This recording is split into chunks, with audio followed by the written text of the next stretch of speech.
The Wyoming Territory stretched endlessly beneath a merciless September sun, its golden grasslands rippling like an ocean of wheat.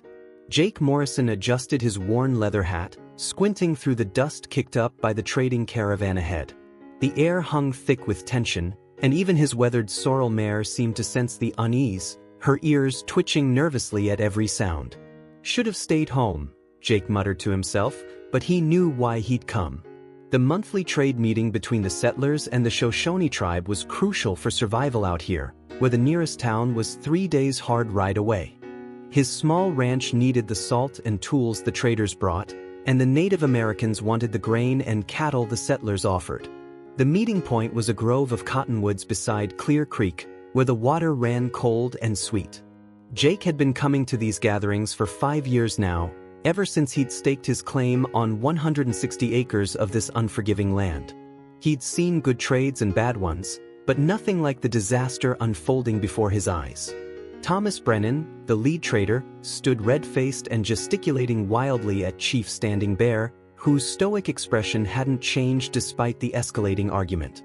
Between them sat wooden crates and leather bundles, the goods that should have been exchanged peacefully. Instead, voices rose in English and Shoshone, neither side understanding the other's growing frustration. The rifles were promised. Brennan shouted, his Boston accent sharp in the prairie air. We had an agreement.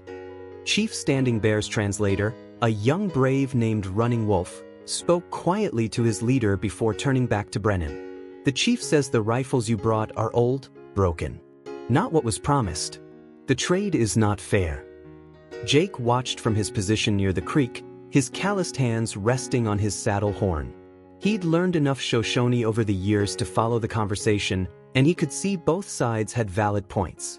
The rifles were indeed in poor condition, but the grain the settlers offered was good quality, desperately needed with winter approaching. That's when he saw her. A young woman sat beneath a large cottonwood, her hands folded protectively over her swollen belly. She couldn't have been more than 19, with auburn hair that caught the sunlight and eyes the color of storm clouds. Her simple calico dress was travel-worn but clean, and everything about her posture spoke of quiet dignity despite her obvious fear. Sarah. He'd heard Brennan mention her name earlier, calling her part of the agreement, in a tone that made Jake's jaw clench. She was Brennan's niece, brought west after her parents died in a cholera outbreak back in Pennsylvania. The traders had promised her as a wife to Running Wolf as part of the deal, but now that the trade was falling apart, her fate hung in the balance. The argument escalated quickly. Brennan's men reached for their weapons, and the Shoshone warriors did the same. Jake saw the fear flash across Sarah's face as she realized what was happening. She pressed herself against the tree trunk, one hand on her belly, the other gripping the bark so tightly her knuckles went white. Enough! Chief Standing Bear's voice cut through the chaos. He spoke rapidly in Shoshone, and Running Wolf translated with obvious reluctance. The chief says the trade is finished. You take your broken guns and go. We keep nothing of yours. But what about the girl? Brennan demanded, gesturing toward Sarah. She was part of the agreement. Standing Bear's eyes were cold as winter stone. She is not ours to take. You made promise you could not keep.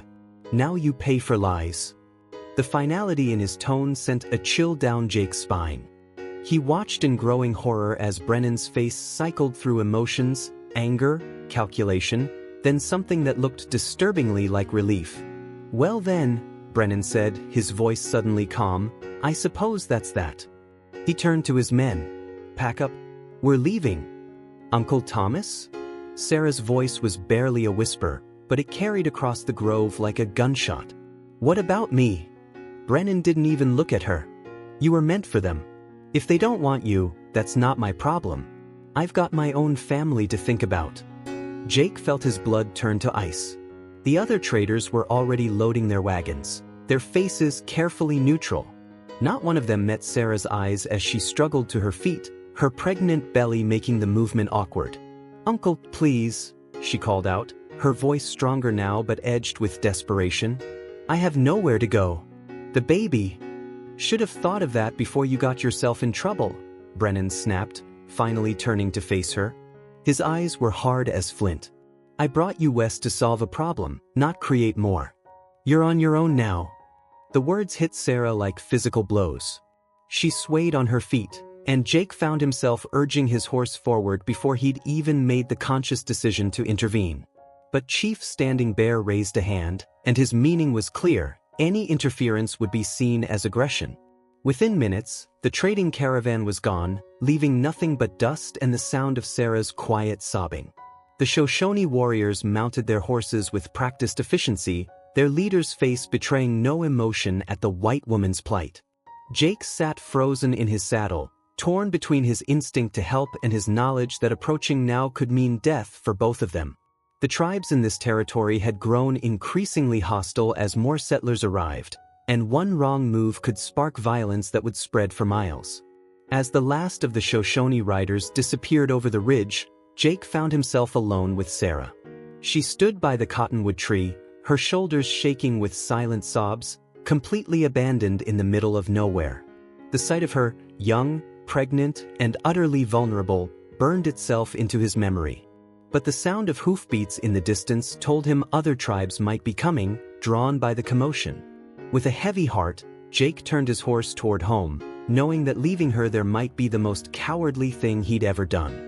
Yet as he rode away, Sarah's desperate gaze followed him, and Jake Morrison knew that image would haunt him for the rest of his days. 3 days passed like a lifetime at Jake's ranch. The autumn wind howled across the prairie, rattling the wooden shutters of his small cabin and driving tumbleweeds against the corral fence. He tried to focus on his daily routine, feeding the cattle, mending fences, checking the well, but every task felt mechanical, meaningless. Sarah's face appeared in his mind at every quiet moment, her storm-gray eyes pleading for help he hadn't given. The ranch house sat in a shallow valley, protected from the worst of the wind by a stand of aspens that turned gold each fall. Jake had built it himself 5 years ago, logs chinked with mud and hope. It was modest but sturdy, with a stone fireplace that kept the cold at bay and windows that looked out over his small herd of cattle. He'd always taken pride in what he'd built here, but now it felt empty, echoing with the silence of a man who'd turned his back on someone in need.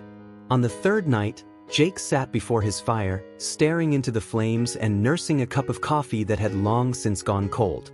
The wind outside had died to a whisper, and in the silence, he could hear his own conscience speaking louder than any storm.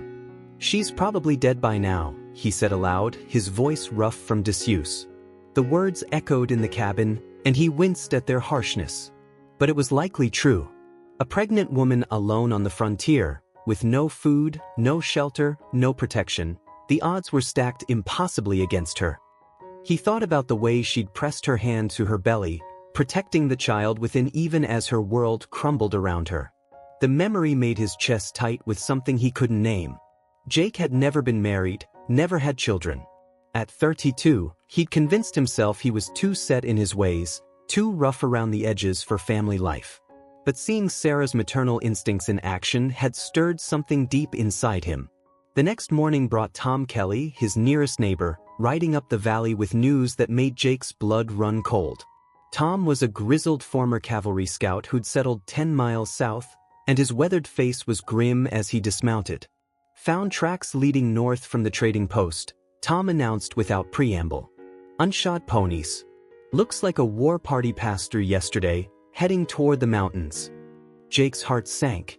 The Crow and Shoshone had been raiding back and forth all summer, and a lone white woman would be seen as either a prize or a threat. Either way, her chances of survival had just dropped to nearly zero. "How many?" Jake asked, though he dreaded the answer. "Dozen, maybe more." They were moving fast, following the creek line. Tom's eyes were troubled. "Jake, I heard about what happened at the trade meeting." "About the girl?" Jake's jaw tightened. "What about her?" "Word spreading that Brennan left her there. Folks are calling it a shame, but..." Tom shrugged helplessly. "What's done is done. Ain't nothing anyone can do about it now." After Tom left, Jake found himself unable to concentrate on anything. He rode out to check his cattle, but his eyes kept drifting north toward the mountains. The weather was turning colder, and snow clouds were gathering on the horizon. Even if Sarah had somehow survived the war party, she wouldn't last long in the elements. That afternoon, he made a decision that would change everything. Jake loaded his saddlebags with jerky, hardtack, and ammunition. He filled his canteen and rolled his bedroll tight, then checked his rifle twice. His sorrel mare, Duchess, seemed to sense his urgency and stood patient while he saddled her. The sun was already sinking toward the western peaks, painting the sky in shades of orange and red. "This is crazy," he muttered as he swung into the saddle. "She's probably already dead. You're riding into hostile territory for nothing." But even as he spoke the words, Jake knew he couldn't live with himself if he didn't try. He'd spent 5 years building his ranch, creating something solid and dependable in this harsh land. But what good was any of it if he couldn't live with his own conscience? The ride to Clear Creek took him through familiar territory, but it felt different now, more dangerous, more uncertain.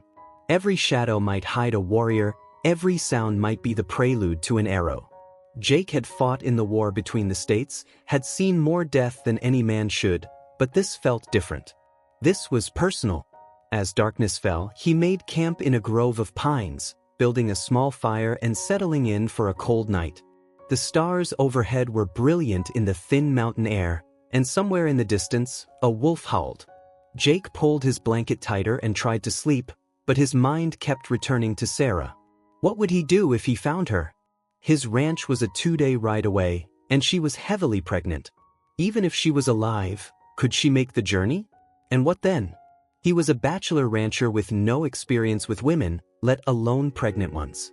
The practical part of his mind listed all the reasons this was a fool's errand. But the image of her desperate eyes wouldn't leave him alone. Morning came gray and cold, with frost on the ground and ice forming at the edges of the stream. Jake broke camp quickly and rode hard toward Clear Creek, following the trail he'd taken just days before. The cottonwoods were still there, their leaves now mostly fallen, and the spot where the trade meeting had taken place looked abandoned and forlorn. But as he searched the area, Jake found signs that someone had been there recently. A torn piece of calico caught on a bush, footprints in the soft earth near the water, and something else, a small depression in the leaves beneath the largest cottonwood, as if someone had huddled there for warmth. His heart pounded as he followed the tracks leading away from the grove. They were small, definitely a woman's, and they headed northeast toward the mountains. But they were erratic, weaving back and forth as if the person making them was weak or confused. Jake remounted and followed the trail, his eyes scanning the horizon for any sign of danger. The tracks led up into the foothills, through terrain that grew more rugged with each mile. And then, just as the sun reached its zenith, he saw her. Sarah sat huddled against a large boulder, her arms wrapped around her knees, her face pale with exhaustion and cold. She looked up at the sound of his horse's hooves, and for a moment, neither of them moved. Then recognition dawned in her eyes, followed by something that might have been hope. "You came back," she whispered, her voice barely audible. Jake dismounted slowly, his hands visible and non-threatening. "Yes, ma'am. I came back." Sarah's condition was worse than Jake had feared. Her lips were blue with cold, her hands shaking uncontrollably, and her eyes held the glassy look of someone pushed beyond their limits. She'd been surviving on creek water and whatever berries she could find, but it was clear she was dangerously weak. "Easy now," Jake murmured, approaching her as he would a frightened animal. "Let me help you." He wrapped his thick wool coat around her shoulders, feeling how thin she'd become in just a few days. The baby in her womb was clearly taking what little nourishment she could find, leaving her own body to suffer. When he helped her to her feet, she swayed dangerously, and he had to catch her arm to keep her from falling. "I didn't think anyone would come," she whispered, tears streaming down her dirt-stained cheeks. "I thought I was going to die out here." "You're not going to die," Jake said firmly, though privately he wasn't sure they were out of danger yet. "But we need to get you somewhere safe. Can you ride?" Sarah nodded, though her movements were slow and uncertain. Jake helped her mount Duchess, then swung up behind her, his arms on either side to keep her steady. The horse snorted at the double load but didn't protest. She was a good, strong mare, bred for the hard work of frontier life. As they rode down from the foothills, Jake scanned the horizon constantly for signs of trouble. The war party Tom had mentioned could be anywhere, and a man and pregnant woman on a single horse would be easy targets. The terrain worked in their favor for now. The rolling hills and scattered groves provided some concealment, but they still had miles to go before reaching his ranch. "Why did you come back?" Sarah asked quietly, her voice barely audible over the sound of hoofbeats.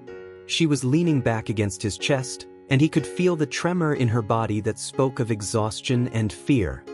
Jake considered the question for a long moment. "Couldn't live with myself if I didn't," he said finally. "No one deserves to be abandoned like that." They rode in silence for a while, the only sounds the steady rhythm of Duchess's hooves and the wind sighing through the grass. The sun was beginning its descent toward the western mountains, and Jake knew they wouldn't make it to his ranch before dark. They'd have to camp overnight, which meant building a fire and risking discovery. "Tell me about yourself," Sarah said suddenly. "I don't even know your name." "Jake Morrison. I've got a ranch about 30 miles south of here. Nothing fancy, but it's got good water and decent grazing." He paused, then added, "What about you? How did you end up in Brennan's care?" Sarah's body tensed against him. "My parents died of cholera last spring. Uncle Thomas was my only living relative, so he took me in. But when he found out about the baby..." She trailed off, her voice thick with emotion. "The father?" Jake asked gently. "Dead. Killed in a factory accident before he even knew I was carrying his child." Sarah's voice was matter-of-fact, but Jake could hear the pain beneath it. "Uncle Thomas said I was a burden, that marrying me off to the Indians was the only way to solve the problem." Jake felt anger flare in his chest. "A child isn't a problem to be solved. It's a blessing." "Try telling that to my uncle," Sarah said bitterly. "He made it very clear that he considered me damaged goods." As the sun sank lower, Jake spotted a sheltered spot among some rocks where they could spend the night. It wasn't ideal, but it would have to do. He helped Sarah down from the horse, noticing how her legs shook with the effort of supporting her weight. "I need to make a fire," he said, gathering deadwood from the surrounding area. "But it's risky. The smoke could be seen for miles." "I'm so cold," Sarah whispered, wrapping her arms around herself. "The baby hasn't moved much today. I'm scared something's wrong." Jake felt his heart clench. He'd delivered calves and foals, but human babies were entirely different. Still, he knew that cold and hunger were dangerous for both mother and child. "We'll risk the fire, but just a small one." He built a tiny fire in a depression between the rocks, using dry wood that would produce minimal smoke. Sarah huddled close to the flames, her hands held out to absorb every bit of warmth. Jake heated water in his small tin cup and made a weak tea from some wild mint he'd found. "Drink this," he said, pressing the warm cup into her hands. "It's not much, but it'll help." As Sarah sipped the tea, Jake shared some of his jerky and hardtack. She ate slowly, as if each bite was precious. The food seemed to restore some of her strength, and a bit of color returned to her cheeks. "Why aren't you married?" she asked suddenly, looking at him across the small fire. "You seem like a good man. Most settlers have families." Jake stirred the fire with a stick, sending sparks dancing into the darkness. "Never found the right woman, I guess. The frontier's not an easy place for a family. Takes a special kind of strength." "Strength I don't have," Sarah said quietly. "You've survived 3 days alone in hostile territory while carrying a baby," Jake pointed out. "I'd say you've got more strength than you know." They took turns keeping watch through the night, but it was Sarah who first spotted the distant glow of fires in the direction they'd come from. Jake studied the orange dots through his spyglass, counting at least a dozen separate blazes. "War party," he said grimly. "They've made camp about 5 miles back. We'll need to move before dawn." The pre-dawn hours were the coldest, and Sarah's shivering had become constant. Jake gave her his extra blanket and held her close to share body heat, but he could feel her growing weaker. The baby was due soon. He could tell by the way she moved, the way she pressed her hand to her lower back. "I don't think I can make it," she whispered as he helped her back onto Duchess. "Maybe you should leave me here. Save yourself." "Not a chance," Jake said firmly. "We're going to get you to safety, and you're going to have a healthy baby. That's a promise." As they rode through the gray pre-dawn light, Jake pushed Duchess harder than he liked. The mare was tough, but she was carrying double and had been traveling for hours. Still, he could see his ranch buildings in the distance now, the small cabin and outbuildings that represented safety and sanctuary. But as they crested the final hill, Jake saw something that made his blood run cold.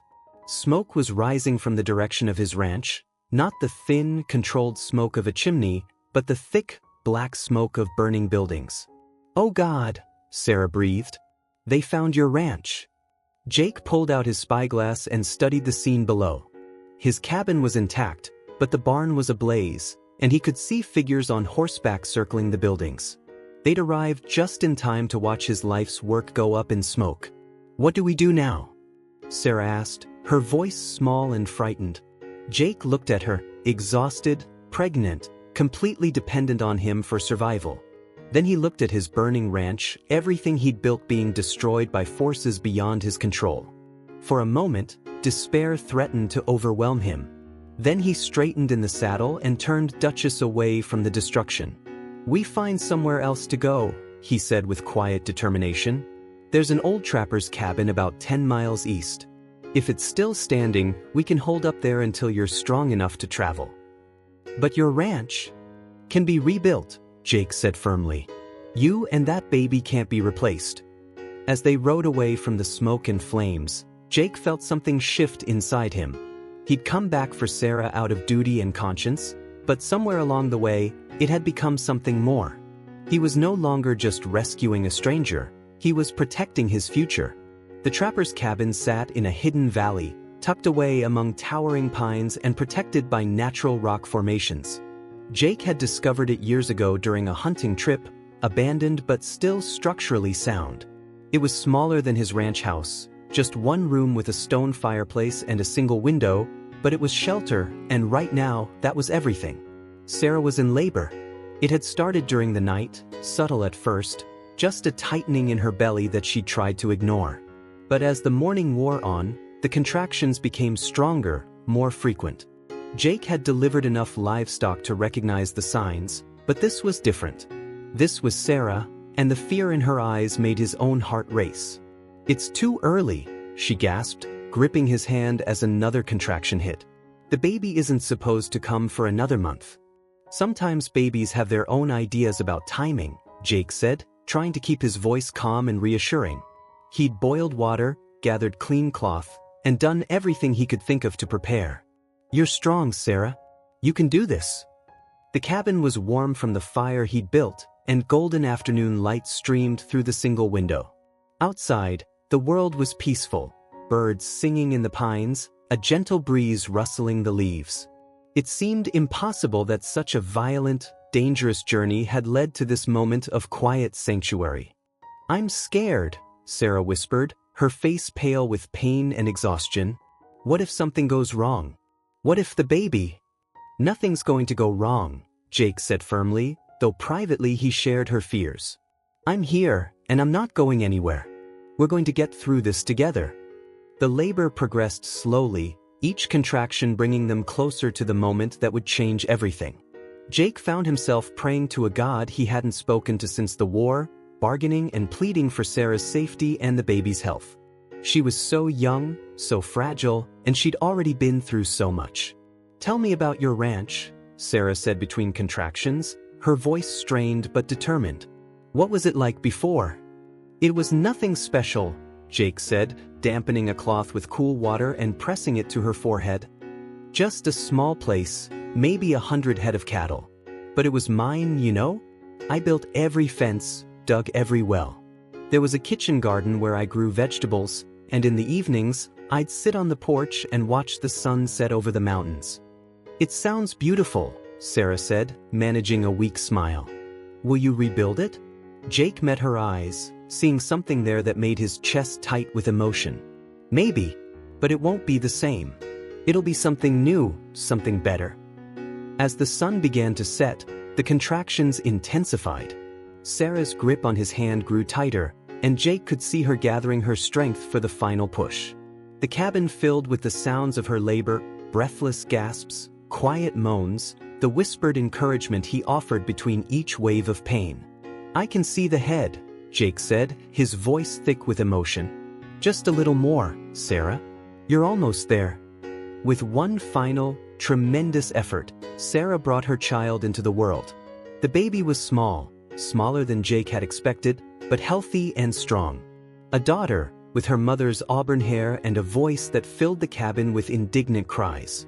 "She's beautiful," Jake whispered, wrapping the baby in a clean cloth and placing her in Sarah's arms.